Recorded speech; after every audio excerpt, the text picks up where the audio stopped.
Ancrage à Marseille. Quand la jeunesse des diasporas tisse l'avenir entre la France et l'Afrique, c'est à Marseille que ça s'est passé. La deuxième édition du forum Ancrage a tenu ses promesses en mettant sous les projecteurs les diasporas africaines.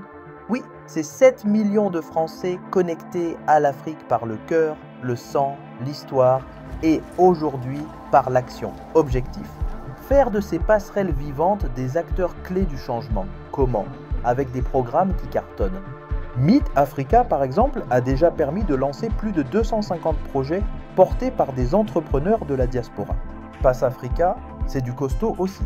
Un tremplin pour des entrepreneurs entre 200 000 € et 50 000 € de chiffre d'affaires. Et Choose Africa, plus de 40 000 entreprises africaines soutenues, 3,5 milliards injectés, et ce n'est pas fini. Digital Africa joue aussi sa partition. Boost aux startups tech africaines avec formation, financement et lobbying pour des politiques publiques plus friendly.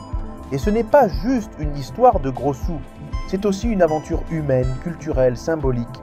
Mensa, la maison des mondes africains, sera bientôt un lieu de débat, d'idées, d'art et d'entrepreneuriat. Une sorte de QG pour casser les clichés et raconter l'Afrique autrement. Le programme DiasDev, lui, s'attaque à un sujet bien concret, les transferts d'argent. Objectif: réduire les coûts, sécuriser l'épargne et faciliter l'investissement de la diaspora dans son pays d'origine.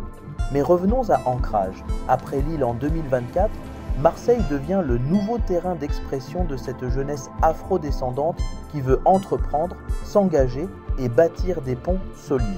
Plus qu'un simple forum, c'est une rampe de lancement pour des projets comme Diaspora Comorée, qui soutient 64 entrepreneurs franco-comoriens.